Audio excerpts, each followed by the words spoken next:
안녕하십니까. 닥터 월렉의 죽은 의사는 거짓말을 안 한다라는 제목의 강연을 한국말로 옮긴 박우철입니다.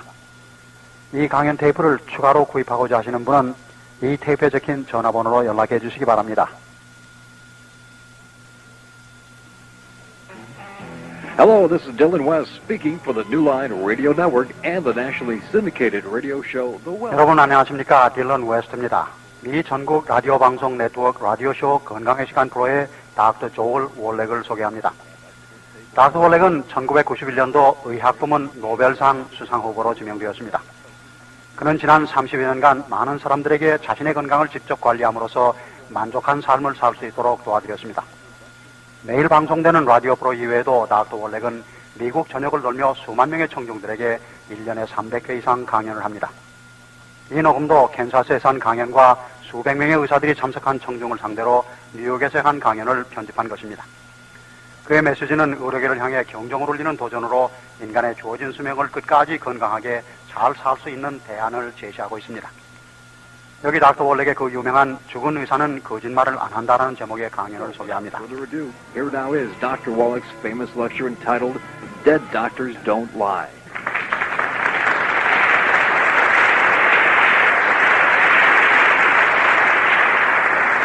How many of you grew up on a farm or still work a farm or have anything to do with livestock? 여러분 중 몇 분이나 농촌에서 성장했고 지금도 축산이나 농사일을 하고 계십니까? 저와 태생이 비슷하군요. 저는 웨스트 세인트루이스 카운티에서 농사를 지으며 자랐고 1950년대에 우리는 송아지를 기르기 시작했습니다. 가축을 길러 돈을 벌려면 특별한 경험이 없는 한 직접 사료 농사를 많이 지어야 합니다. 그래서 우리는 옥수수, 콩, 목초 등을 길러 방앗간에 가져다 빻아서 비타민, 미네랄, 트레이스 미네랄 등을 섞어 알약처럼 빚은 펠렛 사료를 송아지들에게 먹였습니다. 6개월쯤 기른 후 제일 좋은 놈만 남기고 도살장에 내다 팔았습니다. 남은 놈은 속되게 말해 우리가 잡아먹었습니다. 당시 10대 소년으로서 늘 마음이 쓰이는 점은 6개월 동안 그렇게 비타민, 미네랄 등을 먹인 소를 도살장에 보내거나 직접 잡아서 그 고기를 먹지만 우리는 무병하게 100년을 살 수 없다는 것이었습니다. 우리 가족은 비타민이나 미네랄을 먹지 않았습니다. 이 점이 궁금해서 아버지에게 물어봤습니다. 아빠, 왜 우리한테는 저 가축들처럼 영양제를 주지 않죠? 아버지는 미주리주 시골 말투로 시끄러운 녀석아, 농장에서 갓 나온 신선한 것을 먹는 것만으로도 고맙게 알아라. 저는 혹시 밥 한 끼라도 굶길까봐 아무 소리도 못하고 말았습니다. 그 후 학교를 다니게 되었고 미주리대학교 농과대학에 들어갔습니다. 거기서 농학사 학위를 받았는데 축산영양학을 전공하고 부전공으로 작물 및 토양학을 공부한 후 수의과대학에 들어갔습니다. 수의과대학 1학년 때 제가 전에 아버지에게 물어본 질문에 답을 얻게 되었습니다. 영양공급으로 동물의 질병을 예방하고 치료하는 것을 알게 되었습니다. 그 이유는 간단해서 동물들에게는 의료보험이나 블루크로스 메디케어 등 의료 혜택이 없기 때문입니다. 가축을 길러 돈을 벌려면 우선 자기 자신이 일을 할 줄 알아야 하고 될 수 있는 한 효율적으로 먹이고 영양 공급을 해야 합니다. 수의대를 졸업한 후 2년간 아프리카에 가 있었는데 거기서 어린 시절의 꿈을 이룰 수가 있었습니다. 여러분이 기억하시는 뮤추얼 오브 오마하 동물왕국 TV 프로에 말론 퍼킨스를 도우며 2년간 일할 수 있었습니다. 참 훌륭한 분이었죠. 2년 동안 코뿔소, 코끼리 등과 지내다 보니 사람들이 물으면 특대 동물 수의사라고 대답하게 되었습니다. 2년 후 퍼킨스 씨는 저에게 세인트루이스에 와서 함께 일해보자는 전보를 보내왔습니다. 당시 동물원에서는 특수연구 목적으로 야생동물 수의사가 필요했기 때문입니다. 국립보건원에서 환경생태학 연구를 위해 750만 불을 지원해 주었는데 동물원에서 자연사하는 동물들의 사체 부검을 할 수의사가 필요했던 것입니다. 너무나 기뻐서 곧바로 가서 그 일을 맡았습니다. 세인트루이스 동물원뿐만 아니고 시카고 브룩필드 동물원, 뉴욕의 브롱스 동물원, 워싱턴 국립동물원, 로스앤젤레스 동물원 등에서 죽은 동물들을 부검했습니다. 다시 말씀드리지만 제가 하는 일은 동물원에서 자연사한 동물들을 부검하는 일이었고 공해에 가장 민감한 동물들의 종류를 찾아내는 일이었습니다. 1960년대 초에는 이제 막 공해 환경 생태 문제와 이로 인한 재해 등에 관해 눈을 뜨기 시작했으며 이에 관해 아는 사람이 별로 없었으므로 공해에 가장 민감한 동물들을 찾아내는 일을 저에게 맡기게 된 것입니다. 하여튼 12년 동안에 걸쳐 454종류가 넘는 동물에 대해 저는 약 17,500회 부검을 했으며 동물원 인근 주민 3,000명의 사체를 부검했습니다. 그런데 이때 알아낸 것은 바로 사람이나 동물이나 자연사하는 경우 그 사인은 모두 영양 부족 때문이라는 사실이었습니다. 어린 시절 송아지를 기를 때 영양소를 주던 생각이 났습니다. 모두가 영양 부족으로 죽는다면 부검시 직접 본 대로 과학적인 증거 문헌을 남겨야 되겠다고 생각했습니다. 저는 75종의 과학 논문을 썼고 8개의 공동집필 교과서와 한 권의 1000페이지짜리 단독집필 교과서를 출판했습니다. 2020 TV 프로에도 출연했고 전국 1700개의 신문에도 기사화되었으며 여러 잡지와 수많은 TV 방송에도 출연했지만 1960년대에는 영양소에 관한 한 아무런 흥미를 끌지 못했습니다. 당시 미국에서는 230억 불을 들여 암과의 전쟁을 선포하고 암의 정복과 예방 백신을 연구할 때였습니다. 사람들이 저에게 한다는 말이 월렉시 여기는 미국입니다. 세계에서 제일 질 좋은 식품을 제일 많이 갖고 있는 미국에서 영양 부족을 말하다니 그게 무슨 소리입니까? 물론 그들은 칼로리와 단백질을 생각하고 있었고 저는 비타민 결핍과 미네랄, 트레이스 미네랄 그리고 히토류 결핍을 생각했던 것입니다. 그래서 다시 학업을 계속해 의사가 되었습니다. 사람의 생명을 다룰 수 있는 의사 면허를 따게 되었고 그동안 수의과대학에서 영양학을 통해 배운 바를 모두 환자들에게 직접 써볼 수 있게 되었습니다. 12년 동안 오레곤주 포틀랜드에서 일반 진료 의사로 개업을 했는데 환자들에게 영양을 섭취케 함으로써 배운 놀라운 경험들을 오늘 밤 여러분과 함께 나누고자 합니다. 오늘 드리는 말씀을 10%만 집에 가져가신다면 많은 불필요한 고통을 피할 수 있으며 돈도 많이 절약할 수 있고 사실상 건강한 몸으로 오래 살 수 있습니다. 그렇지 않을 경우 건강하게 살지도 못하고 장수도 못하고 주어진 수명도 다 살지 못합니다. 그러면 무슨 방도를 취해야 되겠는데 첫째로 해볼 만한 가치가 있는가를 여러분께 확신시켜 드려야 되겠습니다. 사람들은 건강하고 오래 살기 위해서 반드시 매일 지키는 일들이 있습니다. 어떤 것은 할머니 쪽부터 해온 것이기도 합니다. 뭐든지 건강과 장수에 관한 것이라면 약초나 주스 또는 채소를 먹어야 한다고 믿기도 합니다. 그래서 건강과 장수를 위해 해볼 만한 가치가 있다고 하는 제일 중요한 3가지 일들에 관해 과연 어떤 증거가 있는가 한번 검토해 보겠습니다.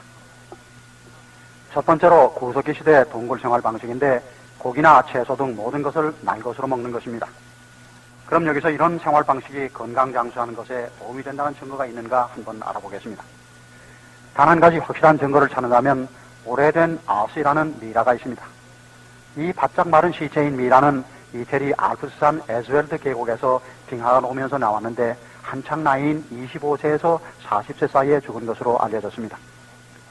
같이 발견된 그의 연장과 무기로 봐서 그는 4000년에서 6000년 전 청동기 시대에 살았었습니다. 탄소 동위원소 측정 결과 5300년 전에 죽었는데 엑스레이와 캣스캔, MRI 등을 이용해 혹시나 현대인에게 있는 암이나 혈액, 매독 등의 병 이외에 다른 병이 있었는가를 알아보았습니다. 아주 쇼킹한 것을 발견했는데 목의 척추경부와 허리의 요추경부 그리고 양쪽 골반이 퇴행성 관절염에 걸려 있었습니다. 더욱 충격적인 사실은 동맥경화에 걸렸다는 것입니다. 그의 활동적이고 간소한 스파르타식 생활 방식에도 불구하고 소동맥경화증, 관상동맥경화증에 걸려 있었습니다. 대동맥, 폐동맥, 양쪽 장골동맥 등이 경화되었는데 그는 아침에 달걀 3개씩도 안 먹었고 맥도날드의 빅맥도 안 먹었고 아이와산 옥수수로 기른 쇠고기도 안 먹었지만 이런 식품을 먹으면 걸린다고 믿어지는 병에 걸려 있었습니다. 그러므로 아무리 구석기 시대 생활 방식으로 산다 해도 무병장수에 도움이 된다는 증거는 없습니다. 다음으로 히피들이 미국으로 들여온 육체, 마음, 정신을 참선으로 다스린다는 요가라는 게 있습니다. 1960년대와 70년대에 들어왔는데 한때 사라지는 듯 하다가 디펙 조프라가 그의 베스트셀러 책 너댓권을 출판한 뒤 되살아났습니다. 그러나 이건 역시 장수에 도움이 된다는 아무런 증거가 없습니다. 여기 한 예를 들겠습니다. 서반구에서 제일 가는 요가와 참선의 대가인 55세 된 루디 게라가 있습니다. 그는 세속적인 것을 떠나 참선으로 크게 도통을 했다고 믿었는데 셀레니움 결핍 때문에 심근증에 의한 심장마비로 55세에 죽었습니다. 결국 요가와 참선은 장수하는 것에 아무런 도움을 주지 못한다는 것이 증명되었습니다. 의료 전문가들이 지난 2년 동안 관심을 보인 것은 지중해식 음식입니다. 육류를 먹지 말고 닭고기와 물고기를 먹고 곡물은 빵이나 이태리식 파스타로 해먹고 채소와 과일을 많이 먹고 포도주는 마셔도 괜찮다고 했습니다. 그러나 그 역시 무병장수에 도움이 된다는 증거는 아무것도 없습니다. 왜냐하면 그런 음식을 먹는 그리스나 이태리 사람들도 우리처럼 평균 75.5세를 삽니다. 그러면 현실적으로 우리 인간은 몇 살까지 살 수 있을까요? 적어도 세계 5곳에서 사는 사람들이 120년에서 140년을 삽니다. 중국 서부의 티베트에서부터 시작해 보겠습니다. 이곳 사람들은 1934년 제임스 힐튼 때문에 유명해졌는데 그가 쓴 잃어버린 지평선이라는 책이 있습니다. 당시 플리처상을 받은 이 책은 많은 분들이 읽어보셨을 겁니다. 1937년에는 영화로도 소개되었는데 약 3시간짜리 꽤 긴 영화입니다. 세상에서 가장 오래 산 사람의 기록이 나오는데 되었을 때 중국 황실로부터 큼지막한 증서를 하나 받았습니다.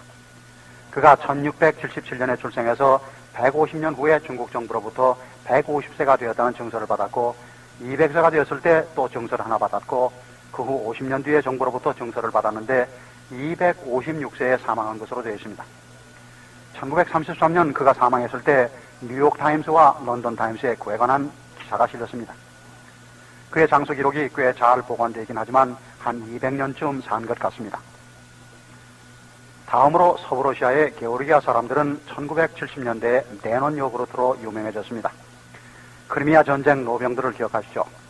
군복을 입은 채로 군도를 높이 쳐들고 내논 요구르트 컵을 들고 크게 웃는 활기 넘치는 그들은 내논 요구르트 덕분에 120세를 살았습니다.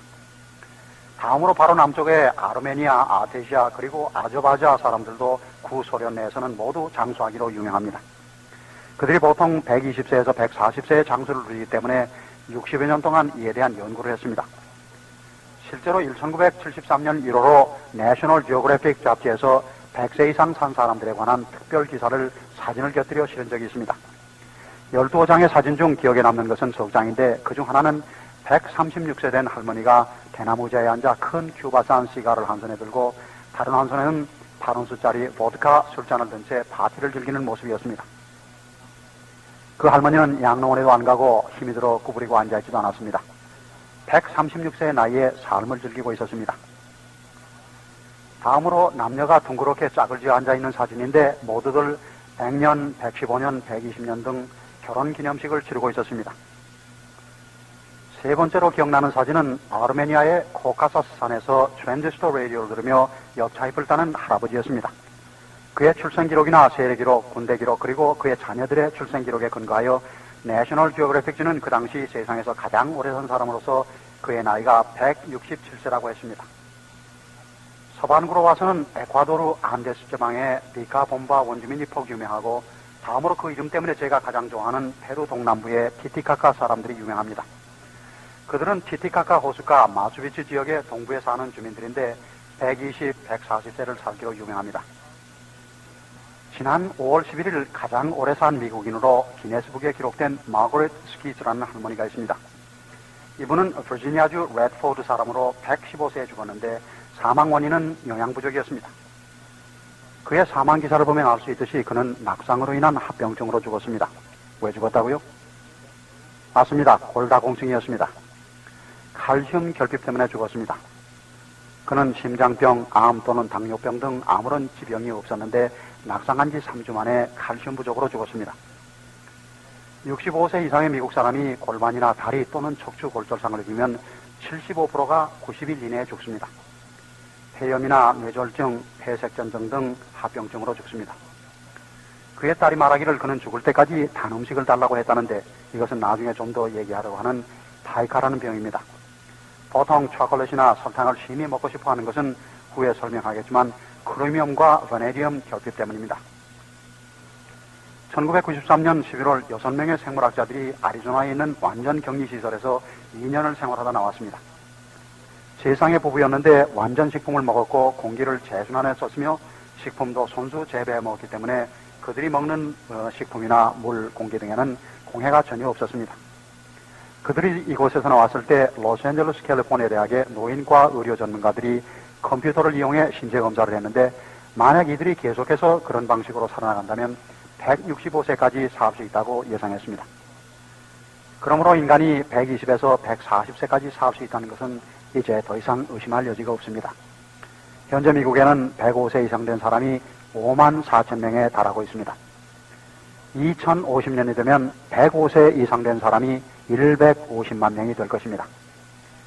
120세나 140세를 살기 위해서는 기본적으로 두 가지 해야 할 일이 있습니다. 첫째는 군대에 갔다 온 분은 다 아시겠지만 지뢰를 밟아 폭사하는 것처럼 무모하게 죽지 말아야 합니다. 이렇게 무모한 죽음은 예를 들어 원총으로 러시안 룰렛 게임을 한다거나 담배나 술을 지나치게 많이 한다거나 검정옷을 입고 새벽 2시에 고속도로 한복판으로 달리다가 차에 치여 죽는다든가 하는 어리석은 짓들입니다. 미국에는 이렇게 어리석은 짓을 하다 죽는 사람이 1년에 수만 명에 달하고 있습니다. 지뢰를 피하듯 무모하게 죽지 않기 위해서 마지막으로 꼭 드리고 싶은 말씀은 의사에게 가는 것을 피하라는 겁니다. 왜냐하면 의사가 여러분을 죽일 확률이 반반이기 때문입니다. 이것은 대단히 격렬한 표현인데 구체적으로 입증해드리겠습니다. 저의 많은 절친한 친구들이 의사들이며 제 아내 역시 외과 의사이기 때문에 말조심을 해야 되겠습니다. 그래서 저는 꼭 사실만을 말씀드리겠습니다. 1993년 1월 13일 소비자 보호단체인 랄프 네다 그룹에서 미국 병원에서의 사망 원인을 3년에 걸쳐 연구한 끝에 1500페이지에 달하는 연구보고서를 발표했습니다. 시간 관계상 그 내용을 다 말씀드릴 수는 없고 결론만 말씀드려도 우리에게 시사하는 바가 클 것입니다. 소비자 보호주의자인 랄프 네다가 말하는 결론만을 여기에 인용한다면 병원에서만 매년 미국인 30만 명을 의료 태만 행위로 죽입니다. 너무나 큰 숫자이기 때문에 다시 한번 읽어드리겠습니다. 병원에서만 매년 미국인 30만 명을 의료 태만 행위로 죽입니다. 엑스레이를 기다리는 동안 어느 구석에 방치되어 조용히 숨졌다든가 하는 것이 아니고 죽이다라는 단어를 쓴 것입니다. 죽이다라는 단어를 쓴 것은 의사가 의료 행위를 할 때 과오를 범하는 것을 뜻합니다. 다시 말해서 약을 잘못 처방하기도 하고 소수점을 잘못 찍어 약의 용량을 잘못 줌으로써 의사들은 1년에 30만 명이나 사람을 죽입니다. 30만 명이 얼마나 많은 사람이라는 것을 한번 생각해 보겠습니다. 월남전에서 10년간 인명살상용으로 소총, 대포, 폭발물 등을 가지고 싸우는 전쟁터에서 우리 미군의 손실이 5만 6천 명으로 1년에 5,600명 꼴이었습니다. 그로 인해 수백만 명의 사람들이 거리로 몰려나와 반전 데모를 했으며 종전 전 3년간은 정치적 무정부 상태가 되었습니다. 학생들은 총과 폭발물을 가지고 대학을 점거했으며 오하이오 펜스테이트 대학에서는 방위병이 학생들에게 발포를 했습니다. 1년에 5,600명의 군인 때문에 대통령도 그 직에서 밀리고 말았습니다. 몇 분이나 베시 레이먼을 기억하십니까? 미국에서 두 번째로 큰 신문인 보스턴 글로브지의 의학부 기자로서 플리처상을 수상한 바 있습니다. 그 여기자가 유방암에 걸렸습니다. 세계 모든 암 치료병원의 안전 기록을 검토해 보았습니다. 치료 성공률과 누가 유방암의 새로운 첨단 의술을 갖고 있는가를 면밀히 검토해 본 후 보스턴에 있는 데이나 파버 암연구소를 택했습니다. 그가 그 병원에 입원하자마자 키모테라피를 16배나 많은 양을 주어 즉시 그를 죽여버리고 말았습니다.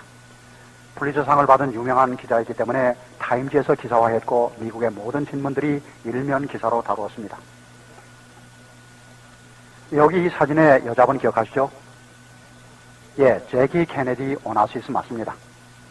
이 사진은 이곳 뉴욕에 있는 의료센터로 처음이자 마지막 키모테라피 치료를 받기 위해 입원하기 사흘 전에 찍은 것입니다.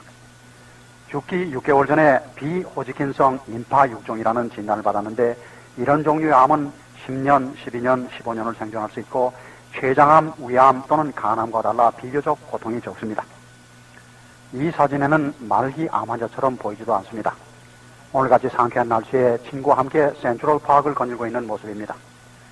그 주 금요일 밤에 그는 처음이자 마지막 키모테라피를 받았습니다. 그는 앞으로 10년, 12년, 15년을 더 살 수 있기 때문에 임종할 사람도 곁에 없었습니다. 암이라는 진단이 난 뒤에도 6개월간이나 치료를 미룰 정도로 급한 게 아니었습니다. 금요일 밤에 들어가 화요일에 죽었는데 제키 케네디는 암으로 죽었다고 모두들 믿고 있습니다. 그는 암으로 죽지 않았습니다. 제키 케네디도 베시 레이먼처럼 키모테라피 과잉 투여로 죽었는데 한 사람도 의사 면허를 빼앗기지도 않았고 진료소도 폐쇄되지 않았습니다. 하물며 길거리에 보통 사람들이야 말해 못하겠습니까? 여러분의 확률은 어떻다고 생각하십니까? 여기 한 가지 더 말씀드리겠습니다. 1994년 7월 역시 랄프 네다의 조사 발표를 미국 모든 신문들이 일면 톱기사로 다루었습니다. 칼라 인쇄가 마음에 들어 마침 여기 가져온 것이 USA Today지 1994년 7월 27일자로 생각됩니다. 국가의료보험인 메디케어 환자를 취급하는 의사들의 70%가 효과적이고 안전한 치료 방법을 묻는 시험에 떨어졌습니다. 70%가 시험에 낙방을 한 겁니다. 만약 아메리칸 에어라인의 파일럿들이 70%가 비행기 운행 시험에 떨어졌다면 혹은 아메리칸 에어라인에서 1년에 30만 명의 승객을 주겠다면 도대체 어떻게 되겠습니까? 맞습니다. 1초도 안 걸려서 폐쇄시켜버릴 것입니다. 하버드 의대에서는 1972년 아주 중대한 조사를 해서 그 결과를 미국 의사회지를 포함한 세계 모든 의료 전문지를 통해 발표했는데 의사들의 환각제 불법 사용에 관한 것이었습니다. 이 약들은 암거래 마약과 처방 마약, 코케인, 마리화나, 스피드, 벤젠페놀, 바비트레이트, 아편 유도체 등을 말합니다. 조사 내용은 퍽 놀라웠습니다. 미국의 면허 의사 중 52%가 매주 마약을 한다는 내용이었습니다. 한편 우리를 더욱 두렵게 하는 것은 78%의 의대생들이 매주 불법적으로 마약을 한다는 것입니다. 졸업을 하면 마약을 끊을 것 같습니까? 아닙니다. 그때는 돈을 버니 더 비싼 마약을 합니다. 여기 예를 들어보겠습니다. 수천 개의 사례가 있지만 그중 몇 개를 골라보겠습니다. 닥터 마이클 폴로라는 35세 된 캘리포니아 샌호세 소재 스탠포드 의대의 마취과 의사에 관한 얘기입니다. 그 의사는 간 이식 수술 준비를 위해 수술실에 오기로 되어 있는데 찾을 수가 없습니다. 모두들 수술 가운을 입고 이식할 간도 들어오고 그러나 이식받을 환자를 마취할 의사가 보이지 않습니다. 집으로 전화를 해보니 부인 말로는 2시간 전에 나갔다고 합니다. 비포로 비비를 쳐봤으나 찾을 수가 없습니다. 수위 한 사람이 찾으려고 복도로 달려가는데 화장실에서 비비 소리가 납니다. 잠긴 화장실 문을 부수고 들어가 보니 그 안에 그 찾던 의사가 신발을 벗은 채 죽어 있었습니다. 알고 보니 발에다 다량의 펜타닐 주사를 놓았던 것입니다. 실제로 자기 발에다 주사를 놓았습니다. 그 의사가 약물 과용으로 죽은 것보다 더 끔찍한 사실은 그렇게 마약에 취한 상태에서 간 이식을 받을 환자에게 마취를 하려 했다는 점입니다. 미시간주 그랜드래피드의 외과 의사의 취한 눈동자는 어땠을 것 같습니까? 암에 걸린 유방을 놔둔 채 손 한쪽 유방을 떼내어 버렸습니다. 윌리 킹은 당뇨병으로 썩어가는 오른쪽 다리를 절단하러 들어갔는데 의사는 재빨리 정상적인 왼쪽 다리를 잘라버리고 말았습니다. 노스캐롤라이나 윌밍턴의 신경외과 의사 얘기를 하나 하겠습니다. 뇌 수술 도중 25분간이나 수술실에서 나가 있는 바람에 환자의 뇌가 바짝 말라버렸습니다. 그 의사는 점심을 먹으려고 식당에 가서 25분간 수술실을 비웠다고 해서 30일간 면허 정지 처분을 받았습니다. 믿을 수 없는 말입니다. 의사들의 52%나 되는 마약 복용자 중에 한 사람이라고 믿습니다. 그는 어디 숨을 만한 데 가서 코케인을 들이마시거나 마약 주사를 한 대 맞은 것이 틀림이 없습니다. 랄프 네다의 발표에 의하면 국가의료보험을 독차지해 여러분이 낸 세금을 쓰는 하나의 전문 직종이 매년 우리들 중 30만 명을 죽이고 있는데도 의사들로부터 우리를 구하자고선 피켓을 들고 거리에서 데모하는 사람은 한 사람도 없습니다. 여러분 한번 생각해 보시기 바랍니다. 첫째로 치료를 피해가듯 해야 합니다. 그러려면 될 수 있는 한 자신을 직접 치료하거나 질병을 예방함으로써 치료를 받을 필요가 없어야 합니다. 둘째로는 좀 더 적극적으로 실천하는 일인데 여기 90이라는 숫자를 가지고 말씀을 시작하겠습니다. 여러분은 매일 90가지의 영양소가 필요합니다. 60가지의 미네랄이 필요하고 16가지의 비타민, 12가지의 필수 아미노산, 그리고 3가지의 필수 지방산이 필요합니다. 매일 90가지의 영양소를 섭취해야 하는데 영양소 전부를 섭취 못하거나 섭취하더라도 그 양이 충분치 못할 경우 영양 부족으로 인해 질병에 걸리게 됩니다.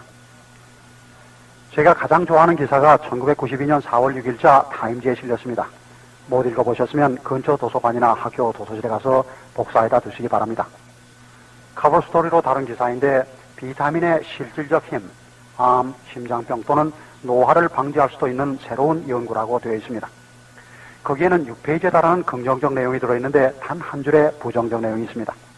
그 부정적 내용은 타임지 기자가 어느 의사에게 보조 영양제로 비타민과 미네랄을 섭취하는 것에 대해 어떻게 생각하느냐고 물었더니 그 의사는 비타민을 입에 털어넣는 것은 아무것도 이로운 게 없습니다.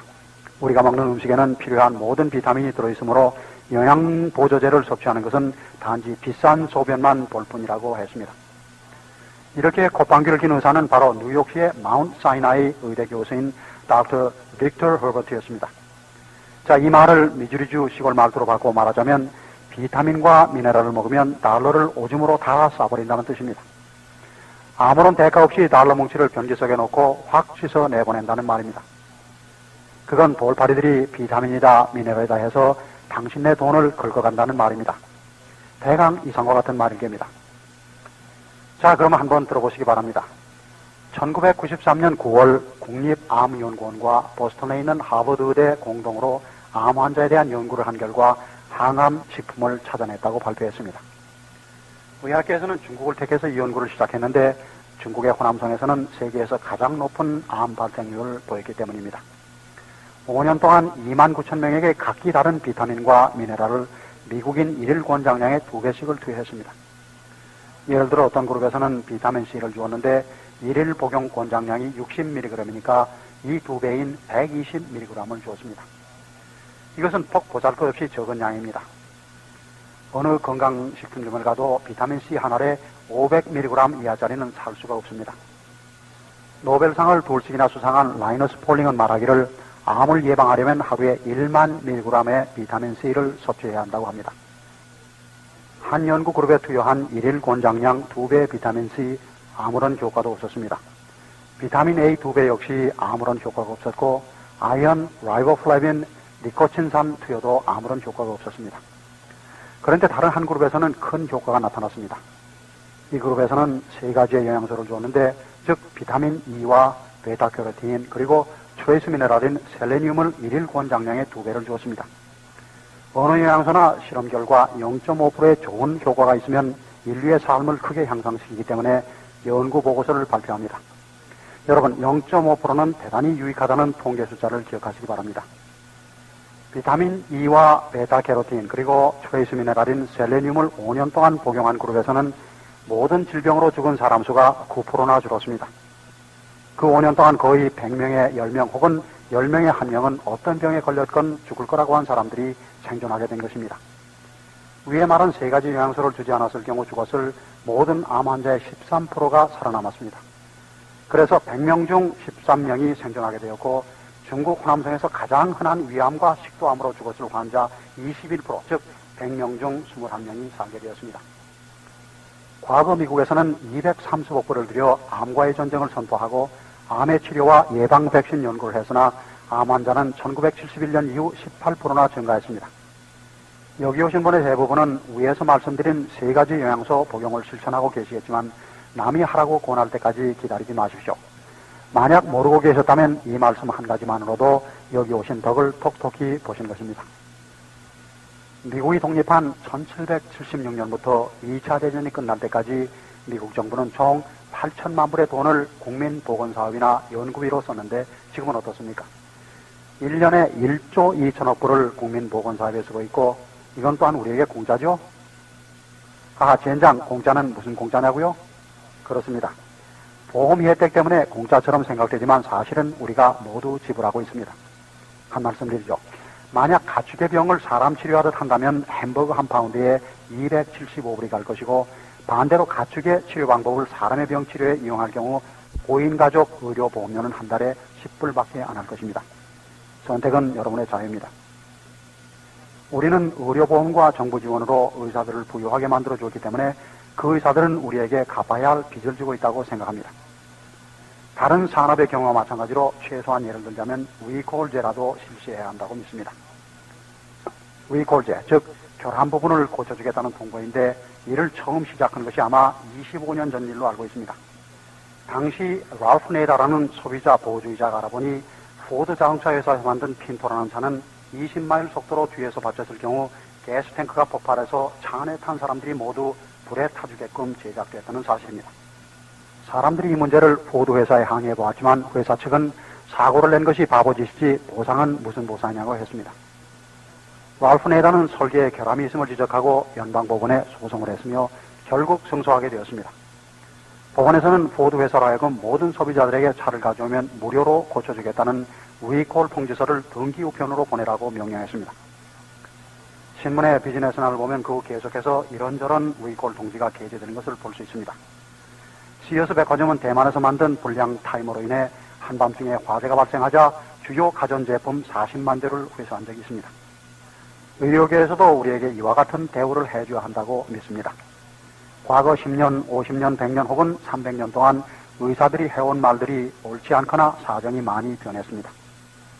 따라서 의사들은 자신들이 진료한 모든 환자들에게 올바른 의료 정보를 알려주기 위해 다음 3주간 화요일 밤마다 신장결석, 결핵 또는 심장병 등에 관해 1시간씩 무료 강의가 있으니 참석해달라는 식의 통지를 해야 한다고 생각합니다. 여러분 중에 의사의 이런 위콜 통지서를 받으신 분 계십니까? 흥미있는 일이죠. 하여튼 지난 2, 3년간 저는 위콜 통지서를 많이 받아보았습니다. 간단히 짚고 넘어가겠습니다. 첫째가 위궤양입니다. 여기 몇 번이나 스트레스가 위궤양의 원인이라는 말을 들어보셨습니까? 좋습니다. 모두 들어보셨군요. 수의사들은 이미 50년 전에 적어도 돼지의 위궤양은 힐리코백테로 파일로리라는 박테리아가 원인이라는 사실을 알고 있었습니다. 그 유명한 메이오 클리닉의 값비싼 위장 전문 외과의사에게 돼지 위궤양 수술을 맡겼다가는 돼지고기 한 파운드에 275불이나 나갈 것입니다. 테트라사이클린 항생제에 들어있는 비스머스라는 트레이스 미네랄로 수술하지 않고 돼지의 위궤양을 예방하고 치료할 수 있었습니다. 고작 5불밖에 들지 않고 테트라사이클린에 들어있는 비스머스라는 트레이스 미네랄로 돼지의 위궤양을 치료한 것입니다. 미 국립보건원은 1994년 2월에야 위궤양은 스트레스가 원인이 아니고 힐리코백테로 파일로리라는 박테리아가 원인인데 치유될 수 있다고, 즉 실제로 치유라는 단어를 써서 발표했습니다. 의료 연구진은 그런 단어를 결코 쓰지 않습니다. 그들은 항상 양호한 결과를 보이다, 아마도 유익할 것이다 라는 말을 하는데 이번에는 치유라는 단어를 쓴 것입니다. 국립보건원에서는 비스머스 트레이스 미네랄과 테트라사이클린을 함께 씀으로써 치유될 수 있다고 했습니다. 자, 그럼 여기 계신 분 중에 비스머스가 무엇인지 모르시는 분을 위해 말씀드리겠습니다. 약국이나 식품점에 가면 분홍색의 8온스짜리 한 병에 2불 95전 하는 펩토비스몰이 바로 그것입니다. 하루에 펩토비스몰 한 숟가락과 약간의 오리오마이신의 송아지 먹이 캐프 펠렛을 복용하시면 위궤양은 낫습니다. 선택은 여러분이 할 일입니다. 다음으로 미국인의 두 번째 사망 원인은 무엇입니까? 암이라는 무서운 병이 맞죠? 요즘 의사들은 좋은 의료 정보를 갖고 있기 때문에 치료비 독촉장만 보낼 것이 아니라 이런 좋은 정보의 사본을 한 부씩 진료비 청구서 보낼 때 함께 보내줘야 할 것으로 생각합니다. 특히 암은 미국에서 두 번째로 높은 사망률에 관한 것이기 때문에 의사들은 이 연구보고서 한 카피씩을 여러분에게 보내드리고 또 실천하도록 보내드렸어야 했습니다.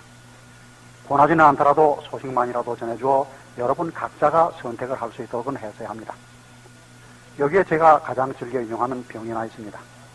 제가 제일 즐겨 쓰는 이유는 여러분 자신들이 할 수 있는 것이기 때문입니다. 50세 이상이 되면 미국인 75%가 어느 형태로든 관절염에 걸립니다. 앞으로 몇 년 후면 3,500만 명의 베이비붐 세대가 50세가 되는데 관절염을 치료할 약은 단 한 가지도 없습니다. 아스피린 가지고는 치료가 안 되고 위치료를 일으켜 죽을 수도 있습니다. 타일레놀로도 고칠 수 없고 매년 5만 명의 심부전증을 유발하고 그중 5천 명은 증세가 너무 심해 신장 이식을 해야 합니다.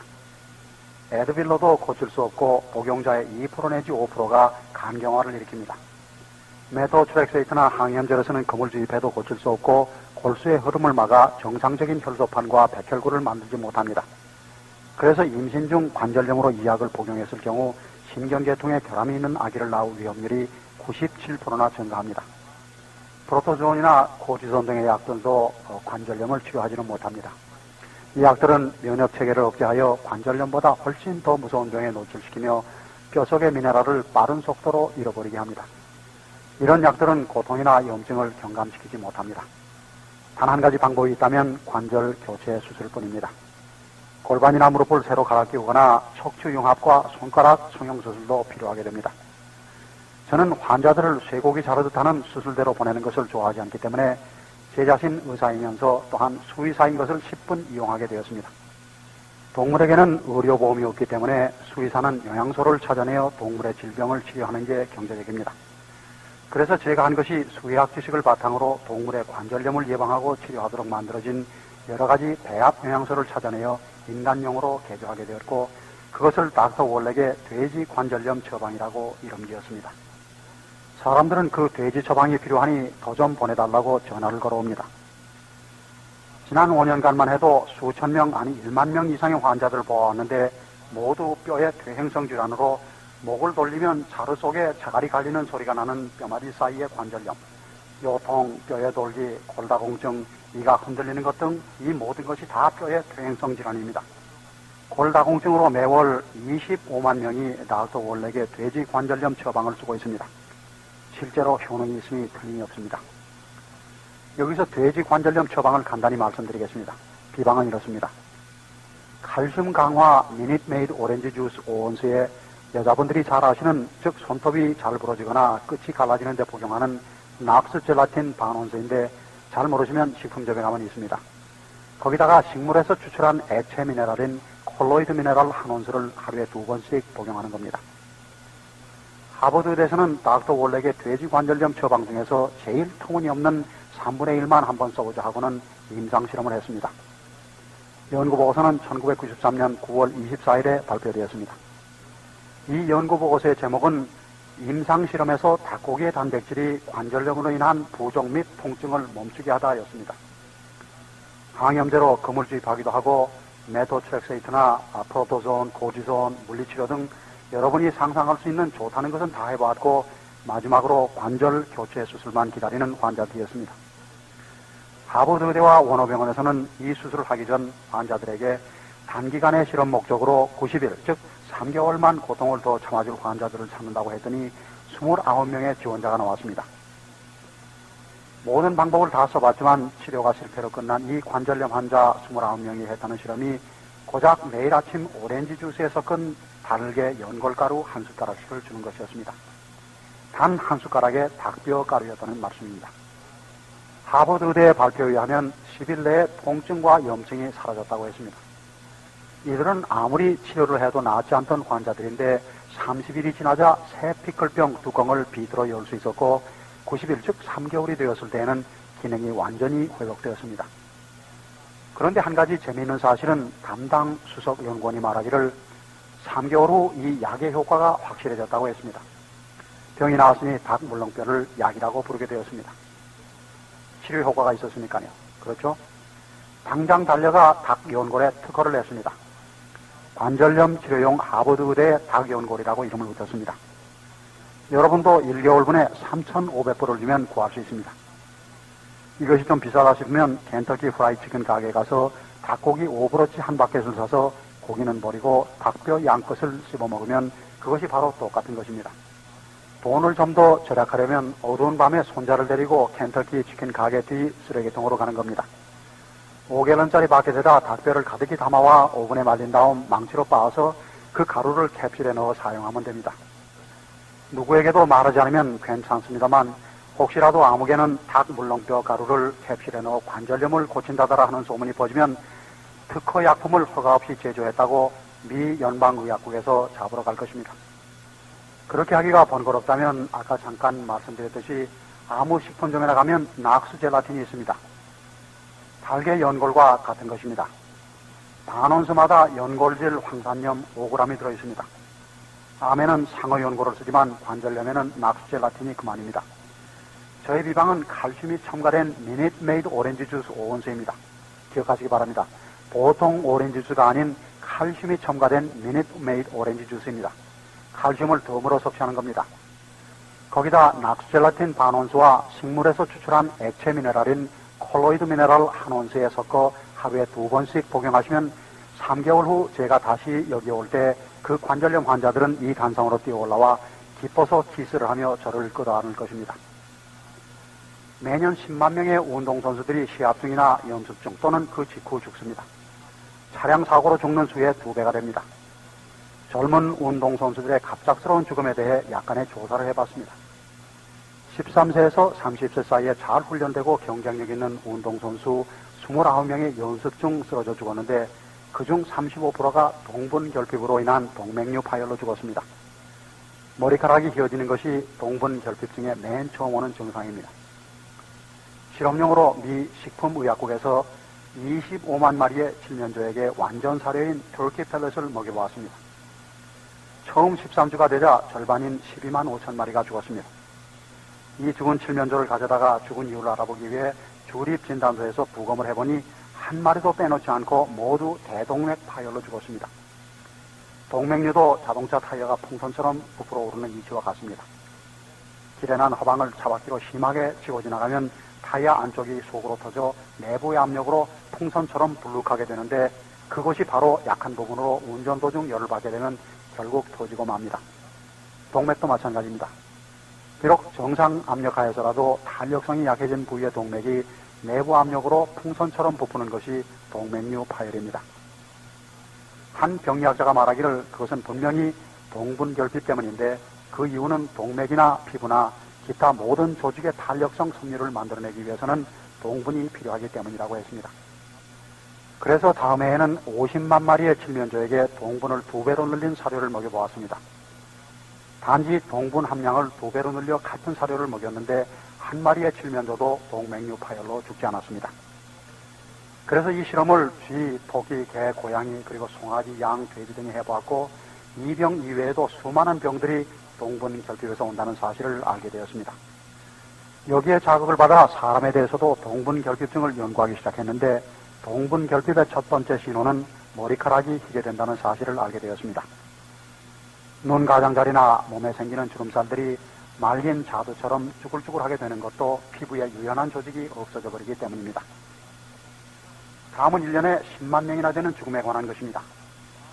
고등학교 1학년짜리가 농구를 하다가 셀레늄 결핍 때문에 심근증에 의한 심장마비로 죽는 것은 참 애석한 일입니다. 여기 22세 된 데런 멜러트는 NBA 팀과 방금 수백만 불짜리 계약서에 서명을 했습니다. 6피트 5인치 거구에 22세 된 그 선수는 운동 후 잠깐 휴식을 취하고 내려와서 심근증에 의한 심장마비로 죽었습니다. 여기에 좀 더 유명한 레지 루이스가 있습니다. 기억하시죠? 버스턴 셀틱스 구단의 27세 된 주장인데 93년 4월 심근증에 의한 심장마비로 쓰러졌습니다. 진단은 대단히 정확하고 신속하게 났습니다. 그가 6,500만 불짜리 재산이기 때문에 버스턴 셀틱스 구단 측에서는 투자를 했습니다. 세계에서 가장 유명하다는 12명의 심장병 전문의사를 고용해서 환상의 심장병 전문의팀이라고 명명했습니다. 구단에서는 의사 한 사람마다 선금으로 100만 불씩을 주고 레지 선수를 살리기 위해 다른 환자는 일체 보지 말고 전임으로 근무하도록 했습니다. 간단히 말씀드려 그 의사들 중 한 사람도 컴퓨터 조회를 통해 심근증에 의한 심장병에 알려진 단 한 가지 원인은 셀레늄 부족 때문이라는 사실을 알아보려 하지도 않았습니다. 알아보았다면 아마 레지 선수에게 10센트 값어치의 셀레늄을 주었을 테지만 그러지를 않았습니다. 12명의 의사들이 약을 줘야 한다, 페이스메이커를 달아야 한다, 심장 이식 수술을 해야 한다 하며 서로 다투고 있는 동안 3개월 후 레지 선수는 심근증에 의한 2차 심장마비로 죽었습니다. 세계 정상의 소위 환상의 심장병 전문의팀이 6,500만 불짜리 운동선수에게 단돈 10센트 값어치의 셀레늄을 주지 않았다면 과연 여러분에게는 줄 것 같습니까? 자신들의 벤츠 승용차 값을 낼 돈이 필요한 의사들에게서 무엇을 기대하겠습니까? 단돈 10센트밖에 안 나가는 셀레늄을 줄 리가 없죠. 심장 이식 수술을 해서 75만 불을 벌려고 합니다. 8년 동안 의대를 다녔으니 충분히 받을만 하다고요? 만약 그렇다고 믿으시면 그 편에 줄을 서십시오. 만약 옳지 않다고 생각하시면 그 대열에 끼지 말고 셀레늄을 복용하십시오. 그러면 왜 그릇된 일인 줄을 알면서도 그리고 무엇이 진실인가 하는 것을 뻔히 알면서도 계속 고쳐나가지 못할까요? 매일 신문에 나는 일인데도 왜 이런 일이 계속되는 것일까요? 여기에는 단 한 글자, 돈 때문입니다. 사람들이 돈을 버는 일에 대해서 저는 아무런 반감이 있는 것도 아니고 하등 잘못되었다고 생각하지도 않지만 남을 해치면서 돈을 버는 일은 분명히 잘못되었다고 생각합니다. 1992년 11월 2일자 워싱턴 포스트에 난 의사들의 주머니 속 체육이란 제하의 기사를 보면 그 첫머리에 의사에게 가면 당신을 돈 짜내는 암소로 보지 말고 한 사람의 환자로 보아주기를 바랄 것이라고 썼습니다. 이달치 뉴잉글랜드 저널 오브 메디슨 의료 전문지에 실린 2개의 보고서에 의하면 의사들은 당신들의 돈을 다 짜내서 말려버린다고 했습니다. 의사들이 자신들의 전문지에 그렇게 썼다는 것이 도저히 믿기지 않아서 라호야에 있는 샌디에고 의대 도서관에 가서 찾아보았습니다. 분명히 거기에 그 기사가 있었는데 기사를 쓴 사람은 2명의 박사들로 병원의 행정 담당 중력들이었습니다. 그들은 이렇게 말합니다. 자, 보십시오. 의료비의 상승 원인은 사무처리비도 아니고 보험료도 아니고 컴퓨터 경비도 아닙니다. 단지 의사들 때문인데 자신들의 오피스에서 단 50불이면 충분히 해낼 일들을 환자가 좋은 의료보험이 있는 것을 알면 대뜸 지금으로서는 무엇이 잘못되었다고 말할 수 없습니다. 좋은 보험을 갖고 계시니 병원에 한 일주일이나 열흘 입원하면서 여러 가지 진찰을 해봐야 되겠다고 합니다. 의사들의 횡포가 너무 심하기 때문에 아무에게도 싫은 소리 않고 점잖기로 유명한 리더스 다이제스트 잡지마저도 들고 일어났습니다. 1993년 9월호에서 당신의 의사를 믿을 수 있습니까? 당신의 돈을 사기치는 최소한 12가지 방법이라는 기사를 실었습니다. 한번 읽어보시기를 권합니다.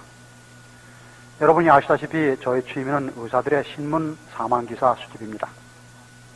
그래서 의사들의 사망기사로 요점을 설명하기 때문에 강연 테이프 이름을 죽은 의사는 거짓말을 안 한다라고 지었습니다. 웨지 선수가 죽고 1년 반이 지난 후 보스턴 셀틱스 구단 소속 소위 환상의 심장병 전문의팀의 한 사람이며 하버드 의대 심장학부 부회장이며 보스턴 마라톤을 3번이나 완주한 경력이 있는 단단한 체력의 달리기 선수이기도 한 닥터 W. 토머스 넬슨은 48세에 심근증에 의한 심장마비로 쓰러져 죽었습니다. 이 사람은 정말 구제불능한 바보입니다. 기억하시죠? 이 닥터 W. 토머스 넬슨은 환상의 심장병 전문의팀의 한 사람으로 웨지 선수를 치료하는 의사인데 자기 집에서 그 선수와 똑같은 병으로 죽었습니다. 그는 6,500만 불짜리 사채를 부검하고도 거기서 아무것도 배우지 못했습니다. 미국에서 지난 4년간 뇌암이 400%나 증가했습니다. 사람들은 셀룰러 폰, 즉 핸드폰이 원인일 거라고 합니다. 그래서 조사를 시작했습니다. 알아본 결과 뇌암 환자 97%가 핸드폰을 쓰기는커녕 같은 방에 두고 있지도 않았습니다. 갈륨이라는 트레이스 미네랄이 있는데 실험동물에게 충분한 양의 갈륨을 준 후 뇌암을 일으키는 것으로 알려진 화학물질을 주었으나 뇌암에 걸리지 않았습니다. 갈륨 결핍제를 준 후 같은 화학물질을 주었더니 모두 뇌암에 걸렸습니다. 지난 2년간 뇌암에 걸려 사망한 몇 명의 운동선수들을 한번 살펴보겠습니다. 라일 알자도를 기억하실 겁니다. 덴버 브론코스의 미들 라인베커로 있다가 오클랜드 레이더스로 전적한 300파운드의 거구인 그는 30세에 뇌암으로 죽었습니다. 프레드 라보를 아실 겁니다. 뉴욕 마라톤의 창시자인 그는 20년 이상을 뛰었고 몸의 지방이 4%도 안 되는 단단한 몸인데 56세에 뇌암으로 죽었습니다. 윌마 루돌프는 올림픽에서 여자 선수로는 처음으로 금메달 3개를 딴 트랙 선수인데 54세에 뇌암으로 죽었습니다. 정력적으로 공연하는 연예인들은 어떻습니까? 공연 중 실신한 마이클 잭슨을 기억하실 겁니다. 거의 죽을 뻔해서 중환자실에 일주일이나 입원해 있었습니다. 혈액검사 결과가 엉망이었습니다. 보조 영양제 섭취 없이 운동을 하는 것은 자살 행위입니다. 이유는 땀을 흘릴 때 60가지의 필수 미네랄을 모두 함께 내보냅니다. 대부분의 사람들이 80년 걸릴 것을 운동선수들은 30년 이상을 땀을 흘립니다. 단지 칼륨만 내보내는 것이 아니고 모든 셀레니움도 땀과 함께 내보내는데 이들을 보조 영양제로 보충하지 않으면 심근증에 의한 심장마비에 걸릴 위험이 큽니다. 동분을 모두 땀으로 내보내고 보충하지 않으면 동맥류에 걸릴 위험이 높습니다. 크로미움과 버네리움을 모두 땀으로 내보내고 보충하지 않으면 당뇨병에 걸릴 위험이 높습니다. 갈륨을 모두 땀으로 내보내고 보충하지 않으면 뇌암에 걸릴 위험이 높습니다. 이제 이해하시겠습니까? 보조 영양제를 섭취하지 않고 운동을 하면 죽습니다. 그래서 60년 전인 1936년에 이 사실을 알았기 때문에 우리는 비타민과 미네랄 그리고 트레이스 미네랄을 가축 사료에 넣기 시작했습니다. 그러나 공교롭게도 사람에게는 소위 기적의 약이 나왔습니다. 1936년에는 설파제가 나왔고 1938년에는 페니실린이 나왔고 1942년에는 프로토존과 코디존이 나왔습니다. 몇 분이나 알츠하이머병에 관해서 들어본 적이 있습니까? 이 병은 어쩌다 생겨난 새로운 질병입니다. 그런데 이제는 중대 질환이 되었습니다. 더욱 우려되는 것은 70세가 되면 2사람 중 1사람은 이 병에 걸리게 됩니다. 50년 전에 이미 축산업계에서는 이 병을 조기에 예방치료하는 방법을 알고 있었습니다. 우스갯소리로 기르는 돼지들이 모두 들어누워 내가 여기에 왜 와있지? 모기통이 어디 있더라 하며 머리를 극적거린다고 한번 생각해 보십시오. 하루에 한두 파운드씩 돼지 무게가 늘지 않으면 손해를 보게 마련입니다. 그래서 가축의 알츠하이머병의 초기에 예방치료하는 방법을 터득하게 된 것입니다. 치료법은 비타민 E를 많이 주고 식물성 기름을 적게 주는 것입니다. 비타민 E의 다량 섭취입니다. 아마 여러분은 1992년 7월에 의사로부터 리콜 통지를 받았을 겁니다. 유명한 의료 전문기관인 샌디에고 캘리포니아 대학에서 발표하기를 알츠하이머병 환자에게는 비타민 E가 기억력 상실을 경감시켜준다고 했습니다. 이 발표는 수의학이 50년을 앞섰기 때문에 수의사에게 가는 편이 훨씬 안전할 것 같습니다. 다음으로 몇 분이나 신장결석에 걸려보셨습니까? 의사가 제일 먼저 하는 말이 칼슘 섭취를 금하라고 합니다. 우유 제품을 먹지 말라고 하죠. 비타민이나 미네랄이나 어느 것이건 칼슘이 들어있는 것은 안 된다는 겁니다. 그런데 이것이 무척이나 미련하고 무식한 생각입니다. 매우 격렬한 표현입니다만 먹는 음식으로 섭취되는 칼슘이 신장결석을 일으킨다는 것은 정말 미련하고 무식한 생각입니다. 사실상 신장결석은 우리 몸에 심한 칼슘 부족이 올 때 우리 자신 몸속의 뼈에서 칼슘을 빼앗기 때문에 생기는 병입니다. 심한 골다공증이 온 후로 신장결석에 걸리게 됩니다.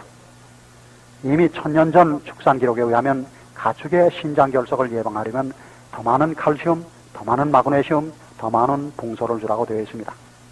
숫소, 수양 등은 특수 체질을 가졌습니다. 이 동물들은 신장결석을 일으키면 복수가 차서 죽습니다. 우리가 이 병에 걸리면 차라리 죽고 싶을 만큼 고통스럽습니다. 사료값을 들여 기른 가축이 내다 팔거나 잡아먹기도 전에 죽는 것을 보고만 있을 어리석은 농부는 없습니다. 그래서 이 병의 예방법을 터득하게 된 것입니다. 신장결석 경험이 있는 분들에게는 담당했던 비뇨기과 의사가 리콜 통지를 해드렸어야 합니다. 1993년 3월 보스턴에 있는 하버드 의대에서는 칼슘이 신장결석 위험률을 감소시킨다는 연구 보고서를 발표했습니다. 전통적 의학 지식으로 볼 때 세상이 발칵 뒤집힐 일로 칼슘을 많이 섭취하는 사람은 신장결석 위험이 적다는 연구 결과가 나왔습니다. 4만 5천 명 이상을 5그룹으로 나누어 연구를 했는데 제일 많은 칼슘을 섭취한 그룹에서는 신장결석이 전혀 없었습니다. 수의학을 따라잡기까지 1000년이 걸린 셈입니다.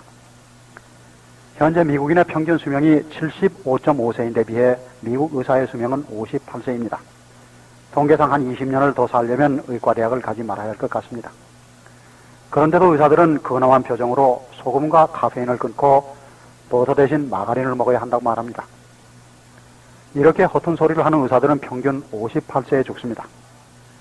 뒤에 말씀드리겠지만 120에서 140세를 사는 사람들은 매일 차에다 덩어리 소금을 넣어 하루에도 40여 잔을 마십니다.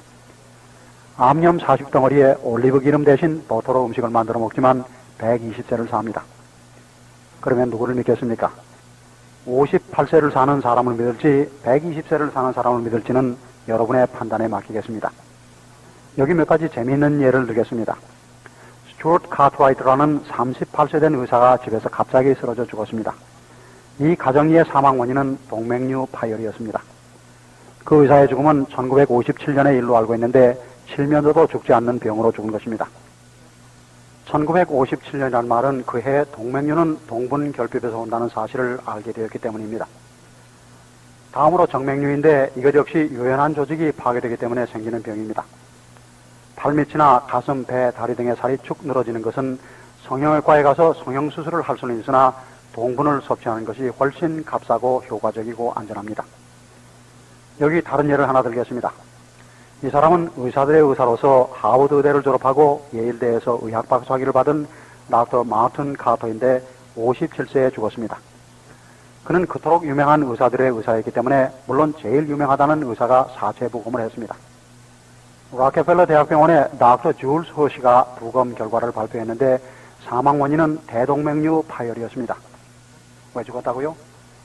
동분 결핍 때문이었습니다. 그 사람 역시 비싼 소변을 보지 않았기 때문입니다. 스튜어트 버거라는 이름을 들어보셨을 겁니다. 이 사람은 건강과 식품 영양소에 관한 베스트셀러 5권의 책을 썼습니다. 하버드 의대에서 그리 멀지 않은 보스턴 소재의 아주 유명한 터프스 의대에서 학위를 받았습니다. 그가 쓴 저서 중에는 체중 감소를 위한 사우스햄튼 식이요법, 영원한 청춘, 20주 안에 20년 젊어지기, 자가 영양소 등이 있는데 그는 40세에 죽었습니다.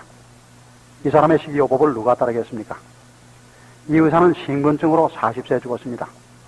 심근증은 셀레늄 결핍에서 오는 병인데 백근육병 혹은 오금이 경직되는 병도 같은 원인으로 옵니다. 사료가게에 가면 셀레늄정이나 셀레늄 주사 혹은 셀레팩, 데이즈 등 얼마든지 구할 수가 있습니다. 영양소에 관한 베스트셀러 5권의 저자인 닥터 스튜어트 버거는 결국 영양 부족으로 죽었습니다. 그는 비싼 소변을 보지 않았습니다.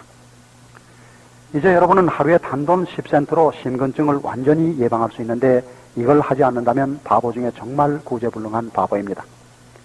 하루에 10센트 값어치의 셀레늄을 먹지 않는 것은 지독한 바보이며 생명을 헛되이 버리는 일입니다. 이런 것이 지뢰를 피하듯 피해야 할 무모한 죽음입니다. 파이카라는 병에 대해 아까 얘기하려 했던 일을 기억하실 겁니다. 파이카라는 병은 참 재미있는 병입니다. 타이프나 컴퓨터에서 쓰는 글씨체 파이카를 얘기하고 있는 것은 아닙니다. 이 병은 농부들이 잘 알고 있습니다. 말이 나무로 만든 먹이통을 마구 물어뜯는 병입니다. 이럴 경우 농부들은 말에게 미네랄을 먹이지 않으면 먹이통을 다 뜯어 먹어버린다는 사실을 압니다. 소에 있어서도 특히 암소들은 우유를 짜내기 때문에 항상 미네랄을 많이 잃게 됩니다. 개울가에서 큰 돌덩어리를 건져 씹거나 철망을 물어뜯거나 사슴뼈 등을 질겅질겅 씹으며 어슬렁거리는 것을 본 적이 있을 겁니다. 이 병이 파이카라는 병인데 이때 경험 있는 농부들은 미네랄을 먹이지 않으면 축사를 다 뜯어 먹어버린다는 사실을 압니다. 사람들 특히 임신부들에게 이러한 우스운 일들이 파이카병으로 해서 가끔 일어납니다. 한밤중에 남편에게 여보 나 피클과 아이스크림이 먹고 싶은데 좀 일어나 주세요 하며 사정을 합니다. 이런 임신부는 태아에게 미네랄을 빼앗김으로 더 많은 미네랄을 필요로 하게 되어 설탕이나 소금 등을 먹고 싶어 합니다. 여러분이 셀레늄이 부족한가를 알아보려고 심근직에 걸려 심장마비로 쓰러지기까지 기다릴 필요는 없습니다. 왜냐하면 여러분의 손이나 얼굴에 간반이라는 검버섯 점들이 생기는데 이곳에도 여러분 계십니다만 이것은 초기 셀레늄 결핍 증상으로 유리기 손상이라고 부릅니다. 지금부터 콜로이드 셀레늄을 4 내지 6개월만 복용하시면 그 검버섯 점들이 없어질 것입니다. 이 기간에 신체 외부뿐만 아니고 내부 즉 뇌, 심장, 간장 그리고 신장에 있는 간반들도 다 없어질 것입니다. 다음으로 여러분 중 몇 분이나 저혈당으로 고생하십니까? 한 10% 정도 되는군요. 몇 분이나 설탕을 먹으면 장난을 심하게 하는 아이들을 보셨습니까? 예, 여러분 거의 다 아시는군요. 술을 마셨을 때처럼 설탕도 그와 같아서 좋은 것이 있고 나쁜 것이 있습니다. 술버릇이 좋은 사람은 한두 잔하고는 방 한 구석으로 가서 잡니다. 그렇죠? 저혈당인 경우의 사람도 마찬가지입니다. 한 끼를 잘 먹거나 파이 한 쪽을 먹고 한 3시간 후 털썩 자리에 누워 잠을 자면 그만입니다. 그러나 술버릇이 나쁜 사람은 한두 잔 마시면 주사가 심해 누구하고든 싸우려 들고 벽을 쳐부수거나 아내나 개를 발로 차고 기계톱으로 옆집 나무를 잘라버리거나 난폭 운전으로 사람을 죽이기도 합니다. 이처럼 혈당 문제에도 악성이 있습니다. 약간 정신에 이상이 생기는 겁니다. 여러분 트윈키 과자 법정 변론 사건 아시죠?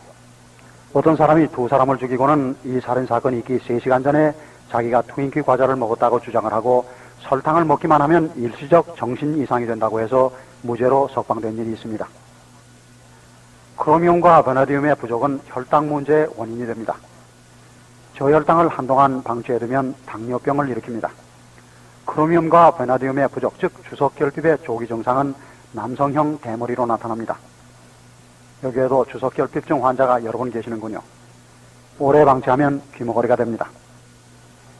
다음으로 붕소결핍증인데 이 붕소란 여자분들은 아시겠지만 칼슘 흡수를 도와주어 골다공증을 예방해 줄 뿐만 아니라 여성 발정 호르몬의 일종인 에스트로겐의 생성을 도와줍니다.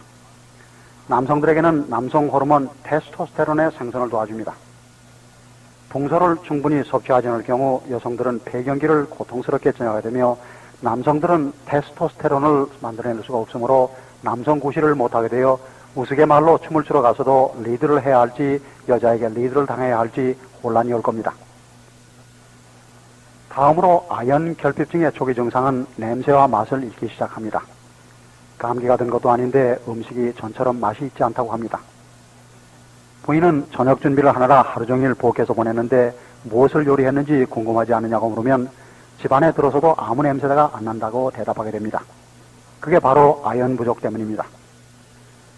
실험용 동물에게 트레이스 미넬보다도 적은 양이 필요한 히토사라물 또는 히토류라고 하는 레어 어스 7가지를 주었더니 이 동물들의 수명이 실제로 2배나 늘어났습니다.